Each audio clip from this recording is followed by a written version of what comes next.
Hello everyone and welcome to my grammar session. Hope you are doing very well and let me know guys how many of you excited for the today's session. And I know everyone is so excited for the grammar session.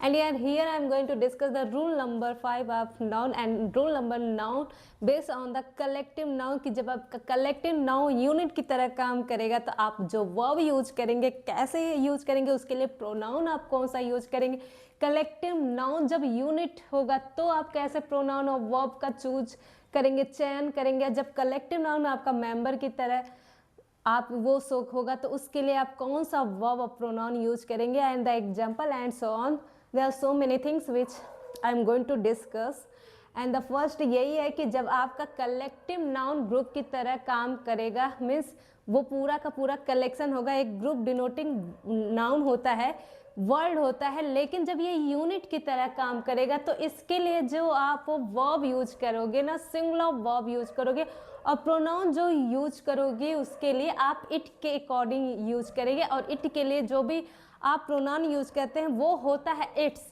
तो क्या हो जाएगा it's. तो the team has won its match and match.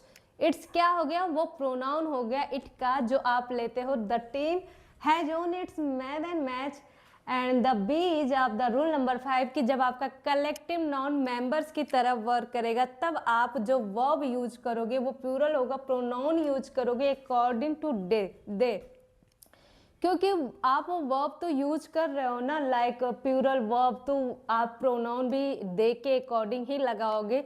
Pronoun इसके लिए मतलब उसका, for example have finish their project, जब मेंबर्स की बात हो, एक जन टीम में जब अपना प्रोजेक्ट करेंगे तो देयर मतलब उनके लिए, अपने के लिए, तो इट सिंगुलर के साथ और प्लूरल के लिए दे। तो वही है आपका कलेक्टिव नाउन कि जब ये ग्रुप डिनोटिंग वर्ड है और ये जब यूनिट की तरह काम करेगा, कलेक्टिव होके काम करेगा, एक टीम की तरह काम करेगा, तो जो आप वर्ब यूज करेंगे वो सिंगुलर होगा, जो प्रोनाउन यूज करेंगे वो हो जाएगा आपका it. And for example the team has won its match and match. I hope कि आप ए जो है रूल नंबर 5 का ए पॉइंट आपको बिल्कुल समझ में आ गया है। Now come to the B point कि जब ये मेंबर की तरह वर्क करेगा तो आप verb you can see here verb plural होगी, प्रोनाउन आपका अकॉर्डिंग टू दे होगा।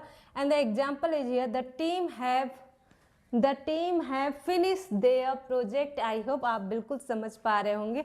द टीम, अब बताओ आप बहुत लोग होंगे कि टीम तो कलेक्शन है, नहीं ऐसी बात नहीं होती। जब आप यूनिट की बात करोगे, कहा ना कि जब भी ग्रामर की बात होती है तो rule and context and grammar सब चेक करना होता है। यहाँ पे बात हो रही है द टीम है फिनिश, मतलब सारे टीम के मेंबर भी तो होंगे, उस मेंबर्स में सब ने अपना अपना फिनिश किया है अपने प्रोजेक्ट को, उसकी बात हो रही है। That's why you have to use a plural verb and आपका जो प्रोनाउन यूज होगा अकॉर्डिंग टू दे के हिसाब से आपका जो प्रोनाउन यूज होगा वो देयर हो जाएगा। दे के लिए प्रोनाउन जो अपने के लिए उनके लिए होता है वो देयर होता है। इसलिए आप example you can see here the team have finish their project. The rule number A था कि कलेक्टिव नाउन जो यूनिट की तरह काम करेगा तो आप इट के साथ आप प्रोनाउन लगाइएगा। जब भी आपका कलेक्टिव नाउन मेंबर की तरह काम करेगा तो उसके हिसाब से आप दे लगाओगे।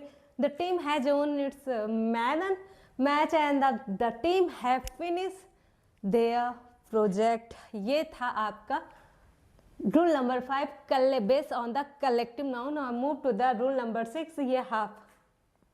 जब भी आपको हाफ वर्ड देखने को मिले तो उसके साथ आपको हाफ आ जाएगा एंड ए एंड एन का यूज करना है। आफ्टर दैट आपको नाउन का यूज करना है। And the B point is जब भी कोई आर्टिकल ए आ जा मीन्स हाफ वर्ड से पहले तो जो आप नाउन यूज कीजिएगा उसके बाद से। यही है आपका रूल नंबर 6। जब भी आपको हाफ ये वर्ड देखने को मिल जाए आपके सेंटेंस में तो उसके बाद से आपको आर्टिकल ए एंड एन का यूज करना। After that you have to place noun and the B point is पहले ही आर्टिकल आप ए लगा दो, after that half, after that noun. ये दोनों में से कोई भी स्ट्रक्चर आप फॉलो कर सकते हैं। एंड अगर आपको ग्रामर से रिलेटेड कोई भी डाउट या कोई भी डाउट्स या कोई भी क्वेश्चन रिगार्डिंग ग्रामर, आप प्लीज़ वहाँ पे कमेंट बॉक्स में उसको लिख सकते हैं। I will definitely watch out. या कोई भी एरर का क्वेश्चन या कोई भी ग्रामर या इंग्लिश किसी भी से रिलेटेड कोई भी क्वेश्चन हो आपके मन में किसी भी सब्जेक्ट को लेकर, सब कुछ आप लिख सकते हैं। I will definitely watch out. और पर्टिकुलर तो इंग्लिश पढ़ा रही हूँ तो इंग्लिश के ही आप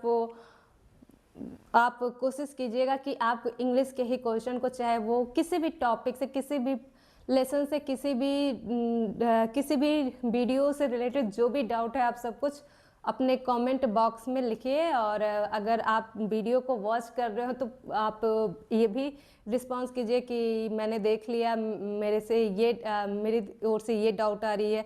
क्योंकि कुछ ना कुछ ज़रूरी नहीं है कि जो मैं पढ़ा रही हूँ सब कुछ आपको समझ में आ जाए, तो कुछ ना कुछ डाउट तो रहता ही होगा। वो सारे डाउट अपने कमेंट बॉक्स में लिख सकते हैं। I will definitely watch out. And अगर वीडियो आपको पसंद आ रही हो तो प्लीज़ वीडियो को लाइक करें एंड चैनल को सब्सक्राइब कीजिए, वीडियो को अदर लोग के साथ शेयर करें। And thank you for watching it. Meet you soon guys.